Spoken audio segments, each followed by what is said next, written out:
driven.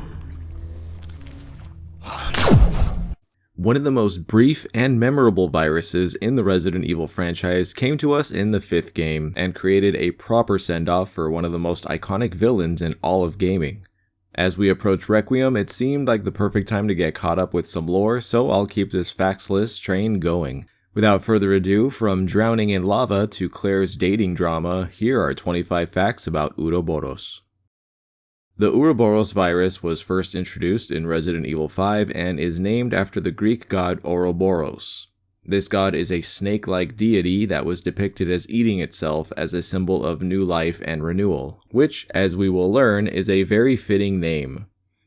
Work on the Uroboros virus started in 2006. Albert Wesker met with Oswald Spencer, who revealed Umbrella's secret eugenics program to him.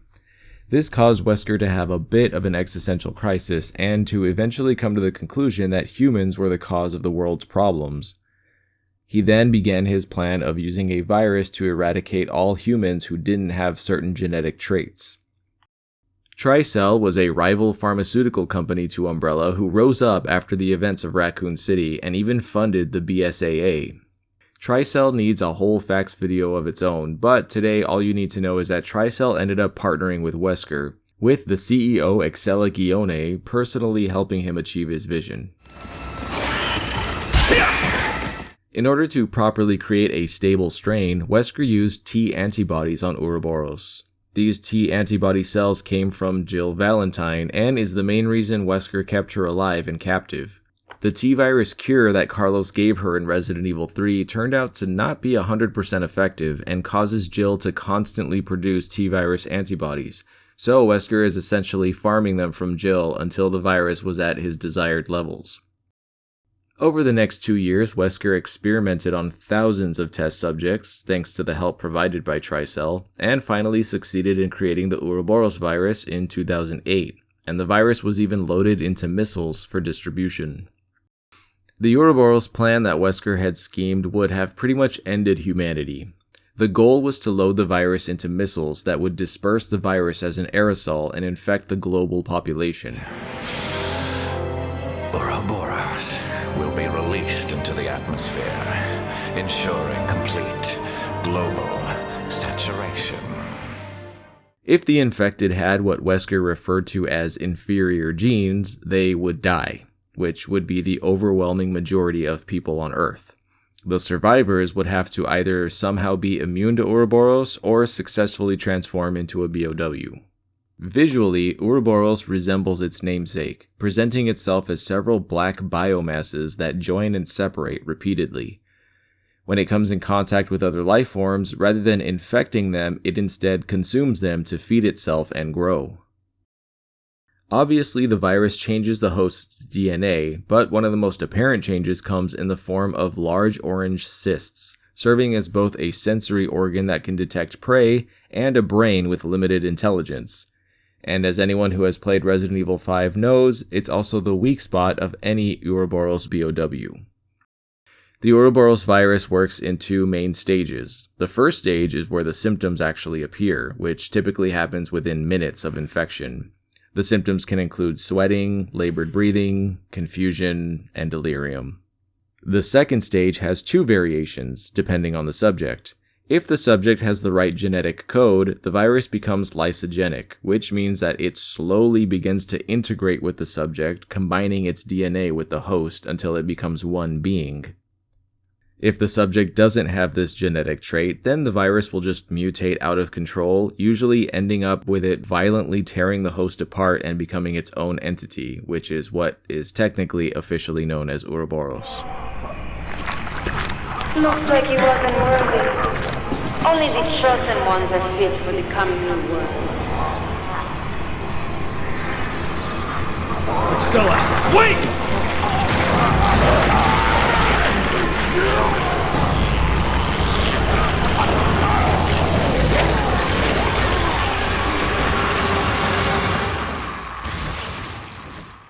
The first real Uroboros BOW is called the Makono and is encountered in a small lab area where Chris and Sheva are able to kill it by trapping it and burning it with special equipment. While this is just a random test subject, it does serve as foreshadowing for how to kill the virus for good. An accidental exposure to some cockroaches led to the creation of a unique armored BOW called a Reaper.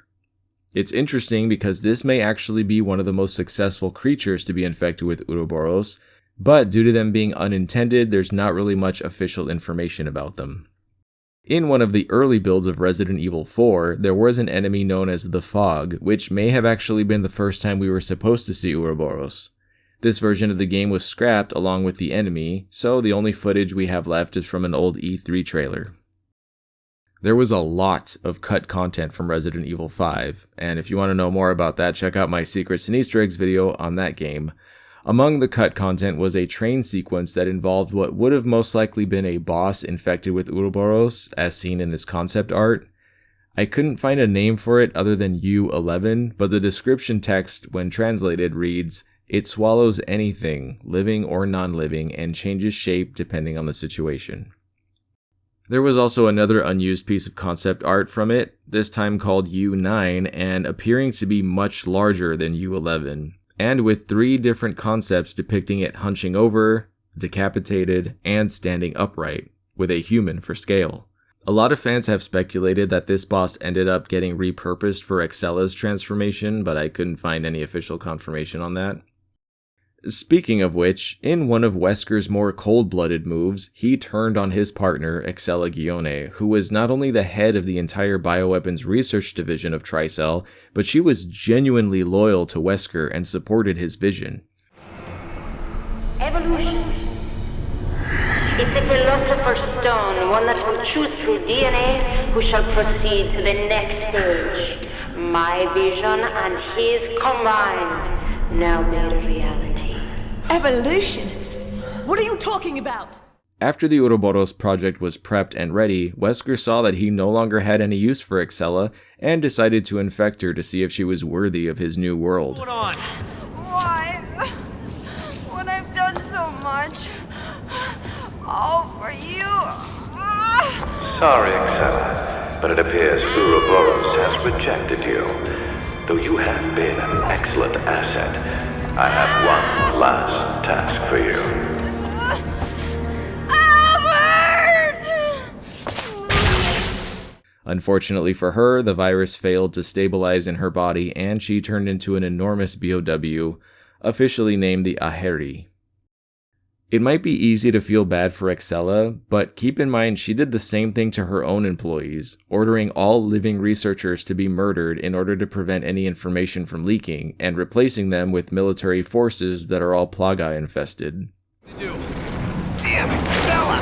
I guess I wasn't worth the good stuff. Excella? As a Hail Mary move, Albert Wesker infected himself with Uroboros, believing that he had the superior DNA to merge with it successfully, and he did. Given his background in virology, he probably knew exactly what he was doing, even taking some of the metal and circuitry from the missiles with him. Chris and Sheva were finally able to kill Wesker, using a combination of rocket launchers and a volcano. This caused a news wave that spread across the various secret black organizations. Alex Wesker was saddened at the loss of what she felt was a sibling, Ada Wong was left with a sense of emptiness after working with him for so many years, and Sherry Birkin was allowed to be released from custody since there was no longer a chance of him finding her. After the death of Albert Wesker, research for Uroboros was taken over by Alex Wesker.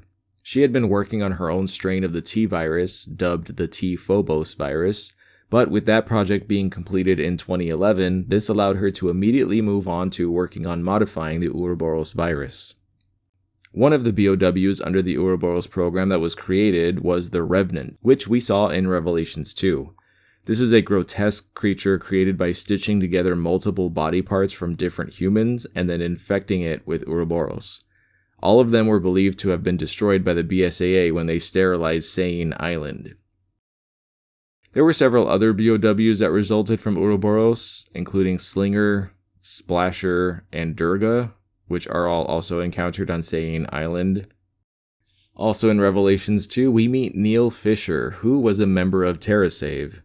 Unknown to Claire Redfield, Moira Burton, and some other members of TerraSave, he had actually made a deal with Alex Wesker, but she betrayed him. shooting him with a dart of the Uroboros virus, and instead of paying him, she turned him into a BOW. Uroboros! It's not death! It's power!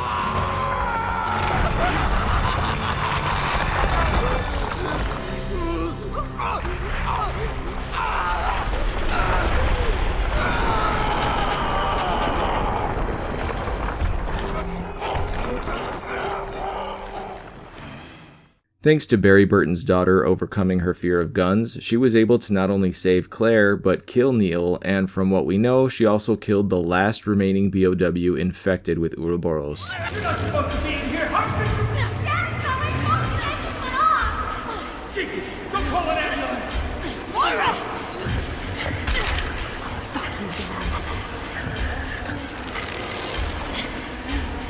I don't want to tell no God!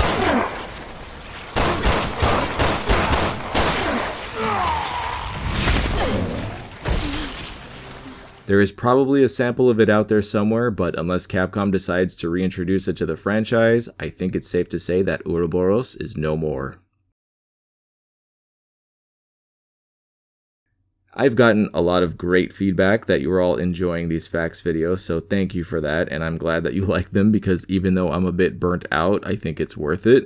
Be sure to check out my other videos if you want even more Resident Evil content on pretty much everything related to the Resident Evil franchise, and be sure to subscribe for more videos just like this. Until next time, I'm Kai Morgan, and as always, thanks for watching Ink Ribbon.